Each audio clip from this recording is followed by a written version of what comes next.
देखिए, मोस्ट कल्याण संस्थान पूरे पूर्वांचल में बहुजन समाज को अर्थात सताई गई, अपमानित की गई जातियों को लामबंद करने की कोशिश में लगा हुआ है। खास करके अति पिछड़ी जातियां और अति दलित जातियां, जिसका नाम मोस्ट है, तो उनको प्रायोरिटी के आधार पर हम लोग जगाने की कोशिश में लगे हैं। इसके डायरेक्टर आदरणीय श्यामलाल निषाद जी बहुत परिश्रम के साथ, मेहनत के साथ लगे हैं। हमारे दुख का मूल कारण इस देश की ऊर्ध्वाधर खड़ी हुई सामाजिक व्यवस्था है। तो समस्त मोस्ट जातियां इस देश की ऊर्ध्वाधर खड़ी हुई गैर बराबरी पर आधारित सामाजिक व्यवस्था को जड़ से उखाड़ फेंककर भारत के संविधान की परिकल्पना के अनुसार समता, स्वतंत्रता, बंधुत्व और न्याय पर आधारित सामाजिक व्यवस्था की स्थापना करना चाहती हैं। उसके लिए व्यापक एक जनमत तैयार किया गया है। इस जनमत को विस्तार देने के लिए पूर्वांचल से ये जौनपुर जिले में खुटहन के पास ये कार्यक्रम रखा गया। अब इसको और भी जिलों में आगे बढ़ाया जाएगा और इसका मूल उद्देश्य है कि अंधविश्वास, पाखंड के खिलाफ एक जन चेतना जागृत की जाए और भारत के संविधान के समर्थन में एक व्यापक जन समर्थन खड़ा किया जाए।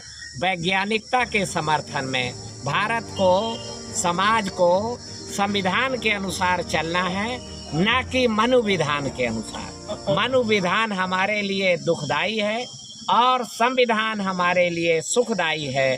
तो हम अपने सुख के लिए भारत के संविधान, वैज्ञानिकता को आगे बढ़ा करके आगे बढ़ रहे हैं और एक क्रांति की ये शुरुआत है।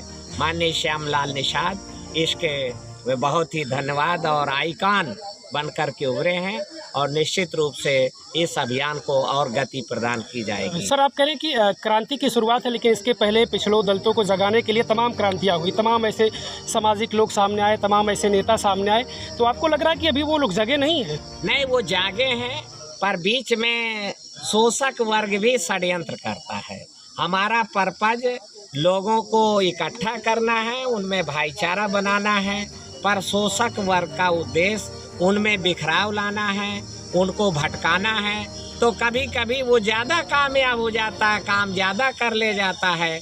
इसलिए हम ज़्यादा तीक्ष्णता के साथ और ज़्यादा सजगता के साथ, सतर्कता के साथ काम करेंगे तो हम आगे बढ़ जाएंगे।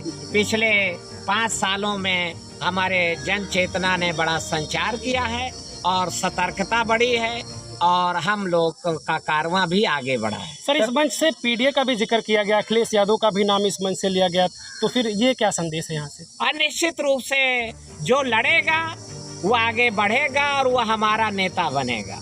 तो स्वाभाविक रूप से अखिलेश यादव लड़ रहे हैं, इसलिए वो जिन तमाम के वक्ताओं के आदर्श हैं, आकर्षक हैं। और दूसरे नेता भी लड़े, ताला और पाला खींच के, ताला ठोक के, तो उनका भी नाम लिया जाएगा। नेताजी कहीं कहीं ये गैर राजनीतिक संगठन है, लेकिन ज्यादातर बातें इस पर राजनीतिक ही हुई। निश्चित रूप से हमारे पास बड़ी संपदा जनशक्ति की है। दूसरे नंबर की संपदा हमारी बौद्धिक संपदा है। तो जनशक्ति का उपयोग बैलेट पावर के आधार पर हमारे पुरखों ने हमें डेमोक्रेसी दे के गए हैं। तो अगर राजनीति से तिलांजलि ले लेंगे तो हम जनशक्ति का उपयोग कैसे करेंगे? तो बैलेट पावर हमारे पास है, तो उसका उपयोग करने के लिए ये बातें तो स्वाभाविक रूप से आ ही जाएंगी।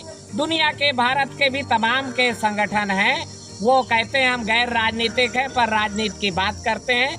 तो गली तो समाज को बतानी ही पड़ती है। अच्छा सर, चुनाव के समय ईवीएम की बात आती है, बैलेट पेपर की बात आती है, तो आप क्या समर्थन करते हैं? नहीं, हमारा मानना है कि हमें जो चुनाव प्रक्रिया है, चुनाव आयोग को फेयर एंड फ्री इलेक्शन कराने के लिए लगातार सतर्क रहना होगा।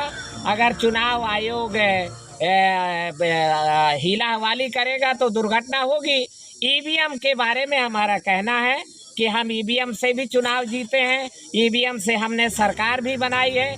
2024 भी ईवीएम से हमने विजय हासिल की है और सत्ता पक्ष को टिहुनिया दिया है। इसलिए हमारी मूल बात है कि हम अपनी दलित पिछड़ा आदिवासी एकता को कितना मजबूत बना पाए।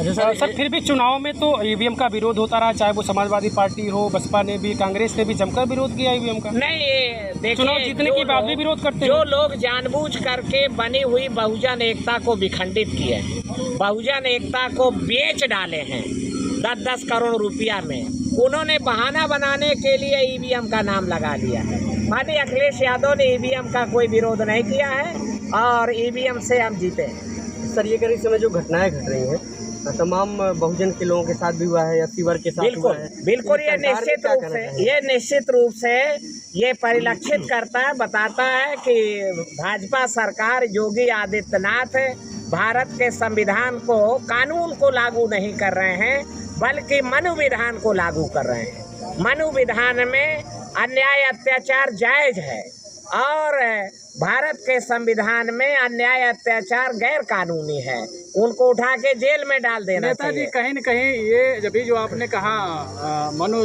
विधान का, तो कहीं न कहीं जिस जाति जिसका आप इस समय लड़ाई लड़ रहे हैं, कहीं न कहीं वही उसका थामे हुए है, वही उसको चला रहा है। क्या कहेंगे इस पे आप? जो ऐसे व्यक्तिगत निजी तौर पर कारण है उनके खिलाफ भी कानून को सख्ती से लागू किया जाना चाहिए, चाहे वो जिसी जाति वर्ग के हों, चमार क्यों ना हो, निषाद क्यों ना हो, यादव क्यों ना हो, उनके खिलाफ भी कठोर कार्रवाई होनी चाहिए। हम लोगों को जब अवसर मिलता है तो हम लोगों ने भी उस कानून को कड़ाई के साथ लागू किया है। सर कानून व्यवस्था के बारे में क्या कहेंगे? कानून की व्यवस्था पूरी तरीके से फेल है, क्योंकि योगी आदित्यनाथ और नरेंद्र मोदी कानून व्यवस्था को